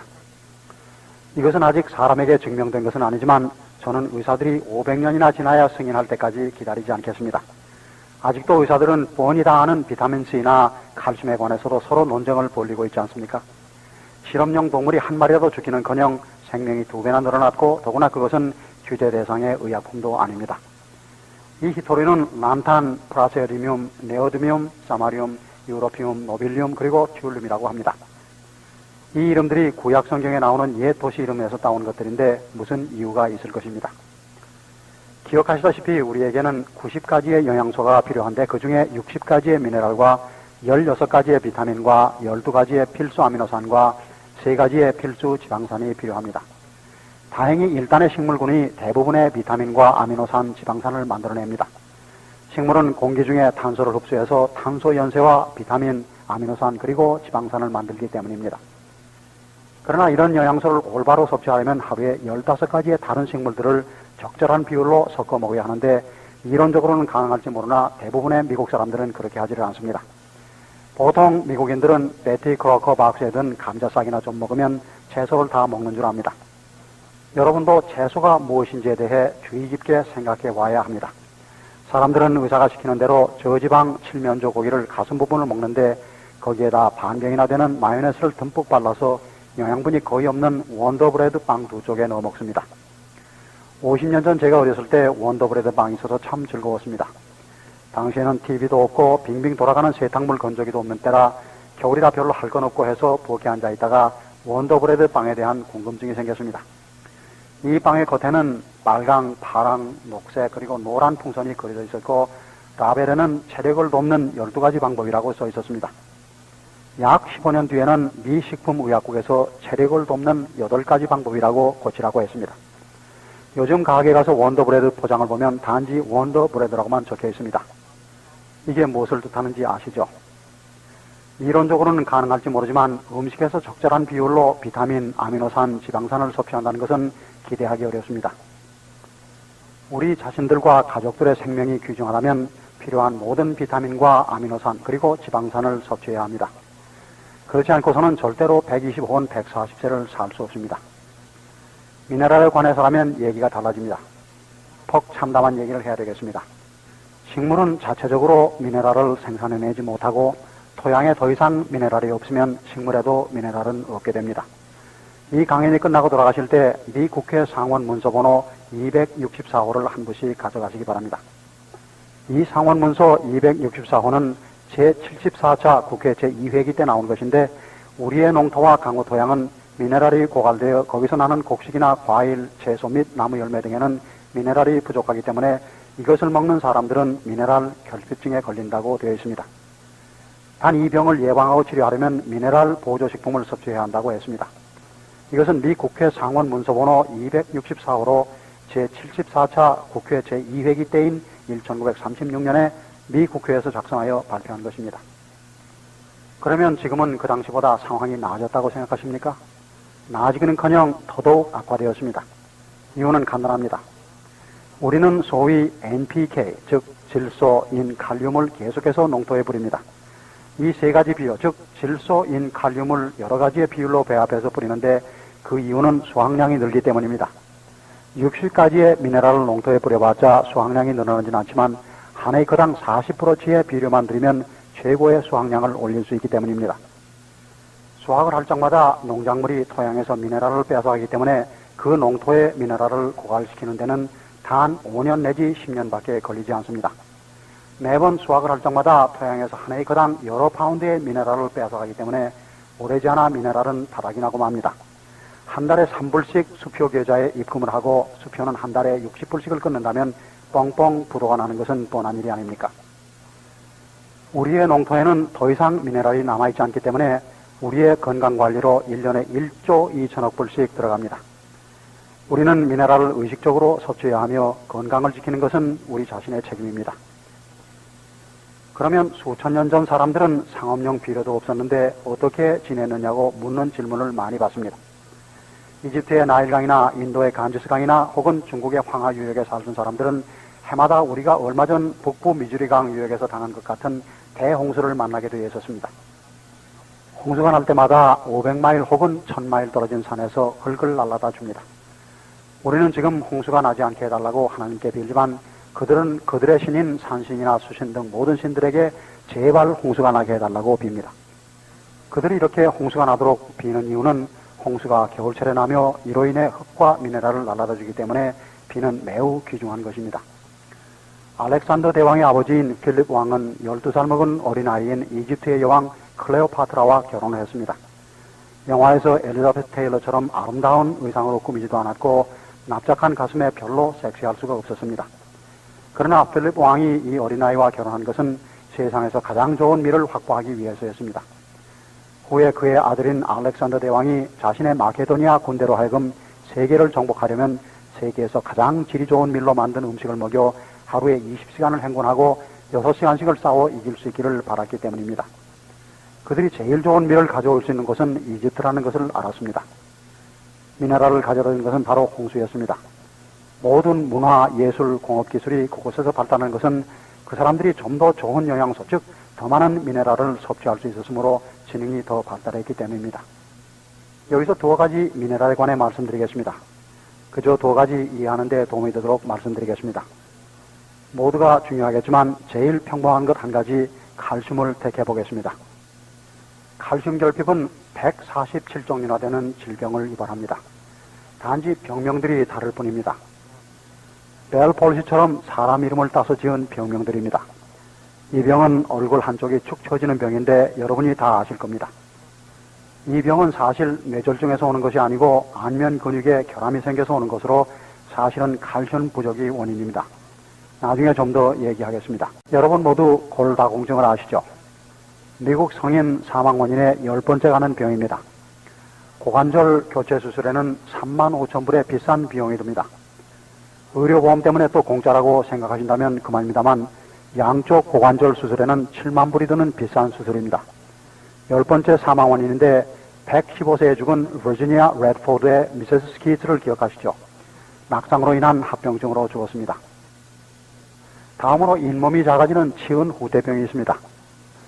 치과의사 얘기로는 이 병을 예방치료하려면 식사 후 매번 이를 닫고 실로 긁어내는 덴탈 플로스를 해야 한다고 합니다. 정말로 이 말을 믿으신다면 바다가 없는 산골 마운테나주에서 해변가 부동산을 팔겠다는 말을 고지 듣는 거나 같습니다. 지리를 조금이라도 아신다면 금시 말도 안 되는 소리라고 하실 것입니다. 수의사로서 저는 수십만 마리의 동물들, 즉 쥐, 토끼, 개, 고양이, 양, 돼지, 말, 사자, 호랑이, 곰 등 모든 종류의 동물들을 보아왔지만 플로스를 안 해도 하나도 치은 후대병에 걸리는 것을 못 봤습니다. 고약한 입냄새는 나지만 치은 후대병에는 걸린 일이 없습니다. 그럼 왜 동물들에게는 치은 후대병이 없는가 하면 골다공증 문제를 해결했기 때문입니다. 치은 후대병은 이를 잘 닦지 않아서 생기는 것이 아니라 턱뼈와 얼굴뼈 등의 골다공증이 원인입니다. 치주염이나 치은 후대병에 걸렸다면 이미 골다공증이 상당히 진행된 상태입니다. 치아 주위의 뼈들이 매일 조금씩 녹아 없어지는데 이가 다 빠지고 잠잘 때 유리컵에다 의치를 넣어둘 정도가 되면 뼈는 다 녹아 없어진 뒤라서 아주 위험한 골다공증에 걸린 상태입니다. 다음으로 관절염이 있습니다. 아까 잠깐 말씀드렸듯이 닭뼈와 낙수젤라틴 얘기 기억하시죠? 모든 관절염의 85%는 뼈 양끝 관절 부분의 골다공증에서 옵니다. 지금 얘기하고 있는 것은 퇴행성 관절염, 골관절염, 좌골신경통, 요통, 류머티즘 등 모두가 다 뼈 양끝 관절 부분의 골다공증이 원인입니다. 잠시 이런 경우를 한번 생각해 보십시오. 관절염, 특히 고관절에 이 병이 걸렸을 때 진통제나 항염제를 쓰지 않는다면 차라리 환부를 조금은 덜 혹사하게 됩니다. 지팡이나 보행, 보조기나 클러치를 사용하면 몸무게를 의지해 주기 때문에 환부를 조심조심 아껴주게 됩니다. 잠시 그런 생각을 하면서 가령 자신이 가장 좋아하는 차를, 즉 농장에서 트랙터를 몰고 가건 고속도로에서 벤츠 승용차를 운전하고 가건 하여튼 차를 운전하고 가는데 오일팬에 나사를 꽉 잠그지 않아 오일이 다 새나갔다고 합시다. 계기판에 엔진이 뜨거워져 오일을 넣으라는 신호로 빨간불이 들어와 마음이 불안합니다. 차를 멈춘 후 차 앞뚜껑을 열고 그 빨간불에 연결된 전기줄을 싹둑 잘라버리고는 이제 마음이 놓인다고 다시 차를 몰고 가시겠습니까? 천만의 말씀이죠. 그러나 우리는 관절염에 진통제를 먹은 후 아프지 않다고 나다니며 스퀘어 댄스도 하고 텍사스 투스텝 춤도 추고 5마일 걷기도 하고 에어로빅도 합니다. 약이 참 잘 들어 아프지 않다고 하지만 통증은 점점 더 자주 오게 되고 결국은 관절 교체 수술을 해야 합니다. 그때가 되면 의사는 진짜 큰 돈을 벌게 됩니다. 다음으로 고혈압입니다. 제가 제일 많이 다루는 주제입니다. 고혈압은 혈압이 높다는 것으로 의사가 제일 먼저 염분을 줄이라고 하는데 누구나 아는 일로서 우리 내류에 꽉 박혀 있습니다. 우리가 가축에게 제일 먼저 먹이는 것이 큰 소금 덩어리이기 때문에 의사들은 아마 우리를 소보다도 더 미련하다고 할 것입니다. 가축에게 소금 덩어리를 먹이지 않으면 그 농부는 망하고 맙니다. 가축들이 죽어버리기 때문이죠. 수의사 비용만 많이 나갑니다. 그러나 우리는 소금이 필요 없다고 믿도록 되어 있습니다. 우리가 필요한 것은 상치나 통밀빵 등으로부터 섭취할 수 있다고 생각합니다. 믿지 마시기 바랍니다. 그걸 믿으신다면 차라리 산골짜기 몬태나주에 제가 해변가 부동산을 더 갖고 있다고 믿는 게 낫습니다. 기억하시죠? 그 장수하는 사람들 말입니다. 그들은 차 한 잔에 큰 포도알 만한 암염 덩어리를 넣어서 하루에 약 40잔의 차를 마시는데 공기가 매우 건조한 높은 지대에 살기 때문에 탈수 현상을 막기 위해 차에다 버터를 넣어서 마십니다. 차 한 잔에 2덩어리의 버터와 암염 1덩어리를 넣습니다. 스킨밀크나 크리모라 같은 것은 전혀 쓰지를 않습니다.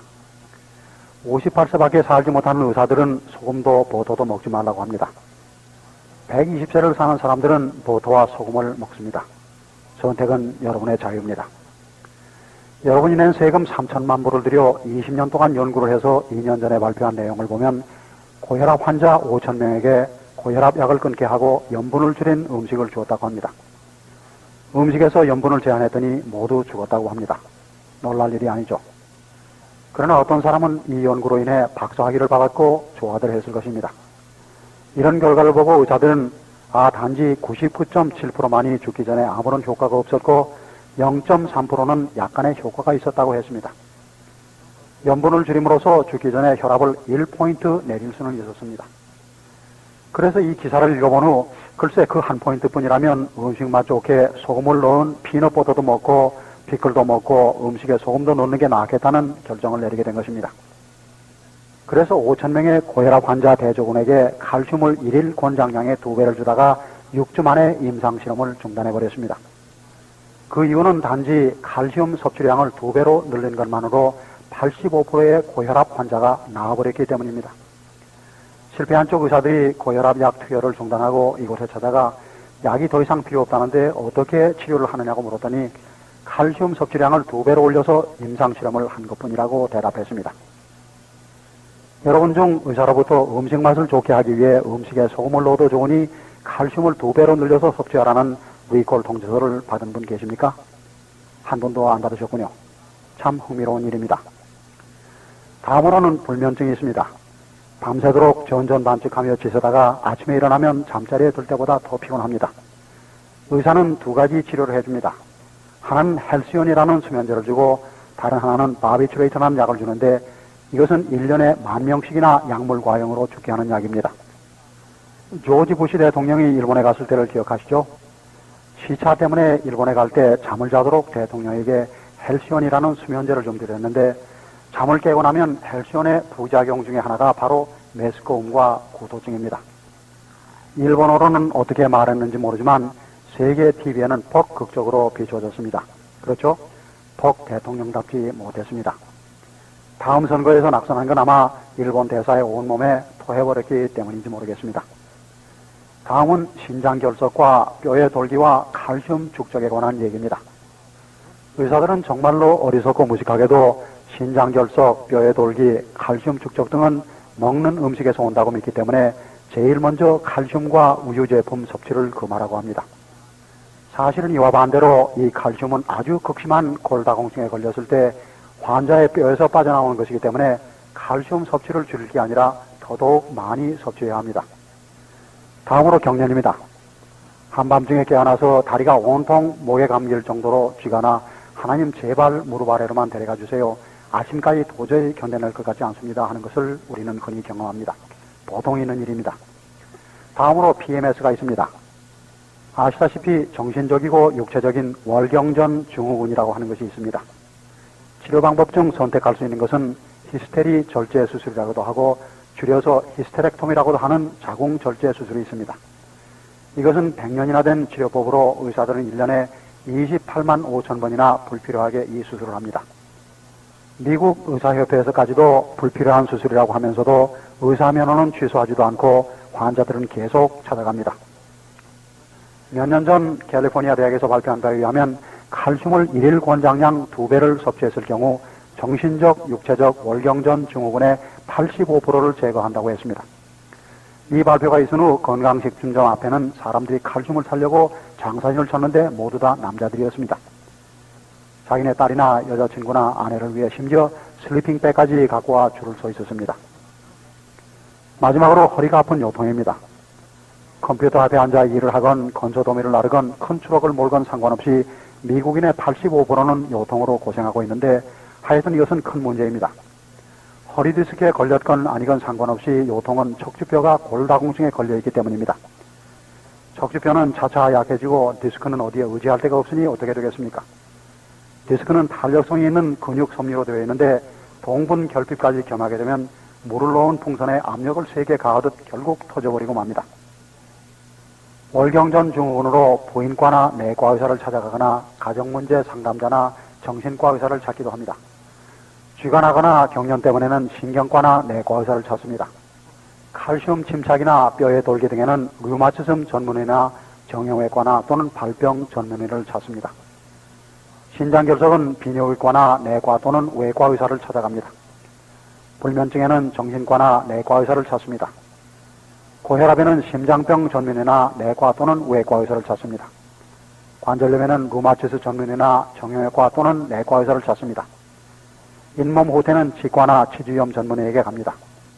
골다공증은 텀스 세일즈맨을 포함해서 모든 건강법 전문가를 찾아갑니다.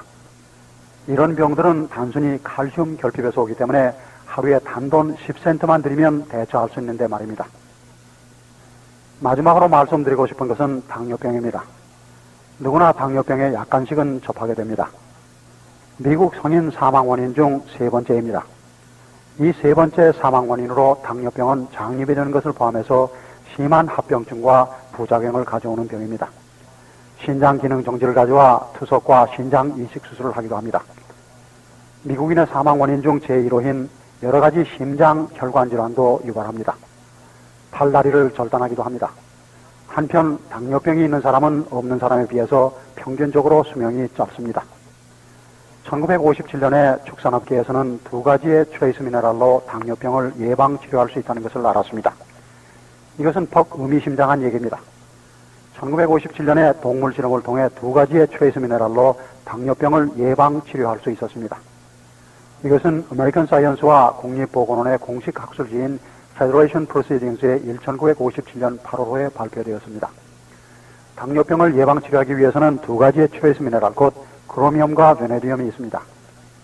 밴쿠버 대학교 브리티시 콜럼비아 의대에 따르면 당뇨병의 85%를 차지하는 성인 당뇨병 발병 시 베네디움 한 가지만으로도 인슐린 투여를 대신해 줍니다.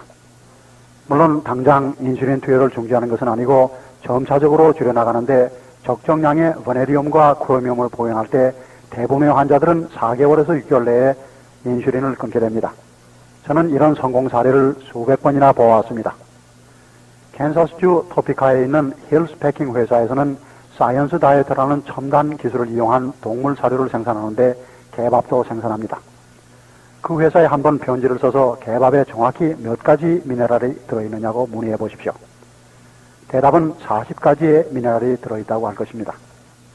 세인루이스에 있는 체커브 오드 스코어에 편지를 내서 실험용 쥐의 밥에 몇 가지 미네랄이 들어있느냐고 물으면 28가지의 미네랄이 들어있다고 회답할 것입니다. 여기 오신 분 중 아무라도 식품점에 가서 유아식품에 11가지 이상 미네랄이 들어있는 것을 찾아오신다면 이 빳빳한 100불짜리 지폐 한 장을 드리겠습니다. 개는 40가지의 미네랄을 먹습니다. 이것은 범죄 행위입니다. 마이크 머피의 말에 의하면 개가 모형한 것은 모든 종류의 비타민과 미네랄을 넣은 통조림 개밥을 먹기 때문이라고 합니다. 개는 40가지의 미네랄을 먹고 쥐는 28가지를 먹는데 우리의 아기들은 11가지를 먹습니다. 이게 정말 옳은 일입니까? 이런 것을 일컬어 사기 행위라고 합니다. SMA나 시밀락, 아이소밀크, 프로소이비 제품 어느 것도 다 마찬가지입니다. 이제 우리는 박스에 들어있거나 포장되거나 병에 든 식품은 기대할 수가 없습니다. 이제 각자 의식적으로 미네랄을 섭취해야 되겠습니다. 만약에 그렇다고 납득이 되셨으면 다음 3가지의 미네랄에 관해 관심을 가지셔야 합니다. 첫 번째는 금속성 미네랄인데 이것은 단순히 돌 등을 가루로 만든 것입니다. 금속성 미네랄은 굴껍질, 계란껍질, 백운석, 칼슘, 탄산염, 여러 종류의 진흙 등입니다. 마를리네이트 산의 진흙, 해저 미네랄, 텀스 등은 8% 내지 12%만이 우리 몸에 흡수됩니다. 나이가 35 내지 40세가 되면 3% 내지 5%의 미네랄밖에 흡수가 되지 않습니다. 여기서 얘기 하나 하겠습니다. 미시간주 그랜드 래피드에서 지금처럼 강연을 할 때 한 남자분을 만났는데 자기는 이동식 간이변소 사업을 한다고 했습니다. 아시다시피 녹색 또는 청색에 운반할 수 있는 5개 변소 말입니다.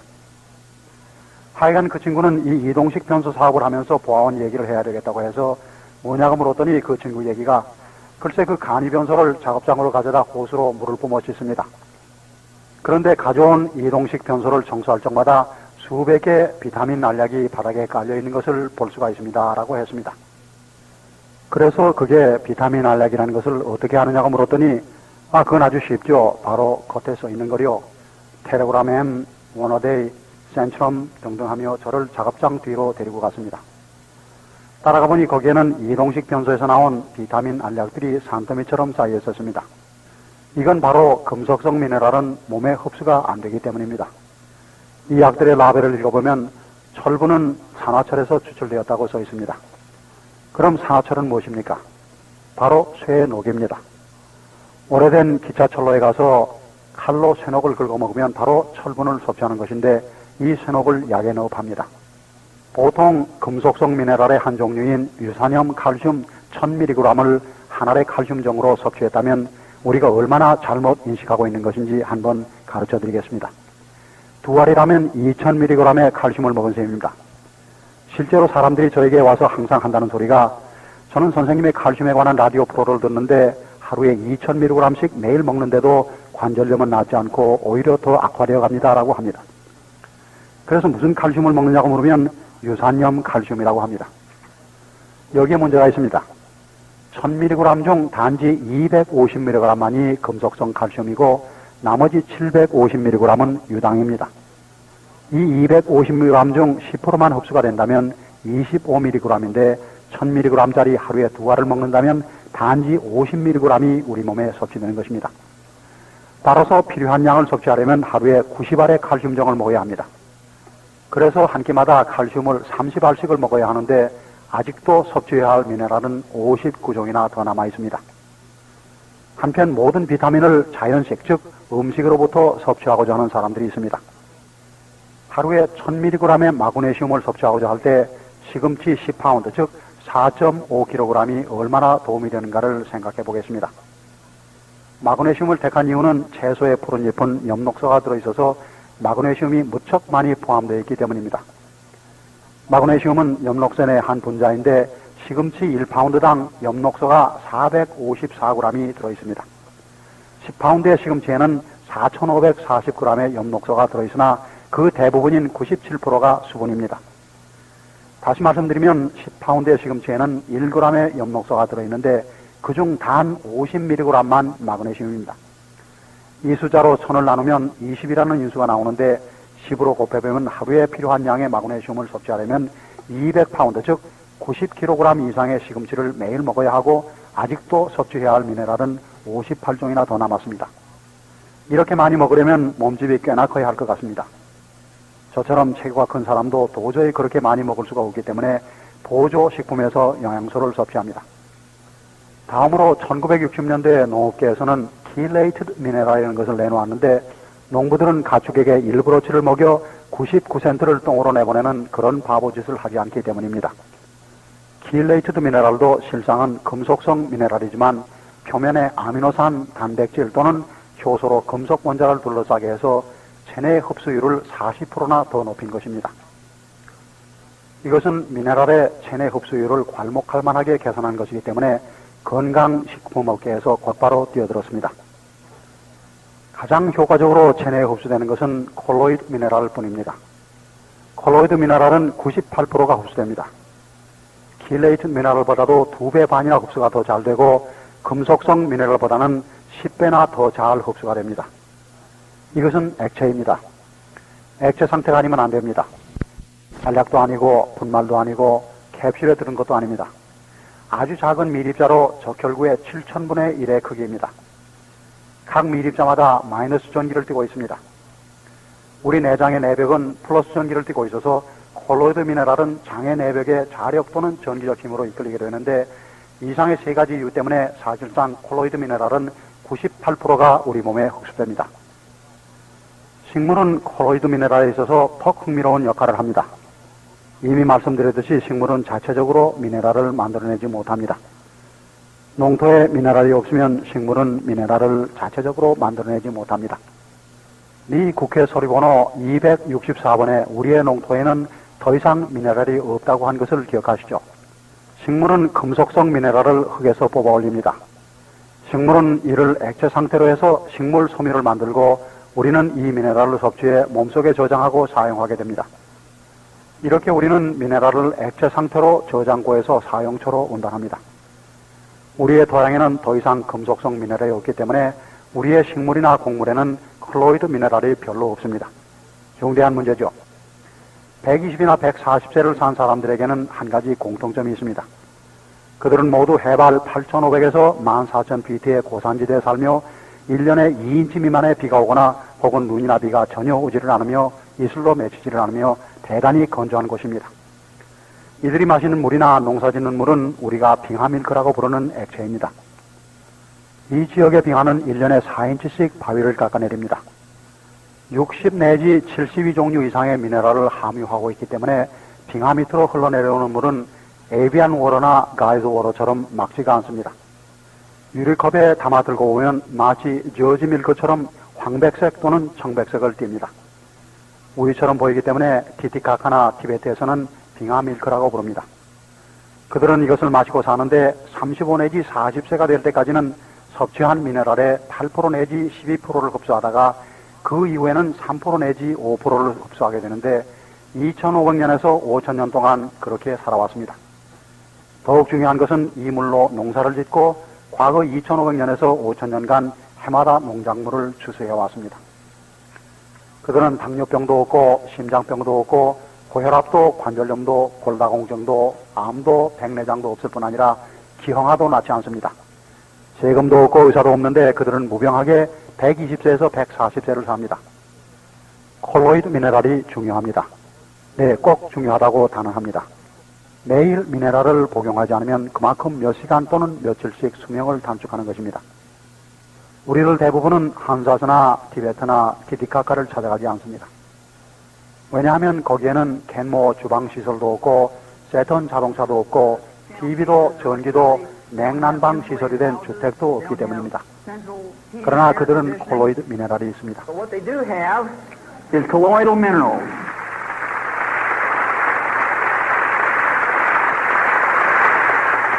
This is Dr. Wallach with a final message. Information gives you the ability to make decisions with confidence. I hope you've enjoyed. 다크 원릭이 끝으로 몇 말씀 드리겠습니다. 자신 있게 결정을 내릴 수 있는 능력은 올바른 지식에서 옵니다. 저의 강연이 유익했기를 바랍니다.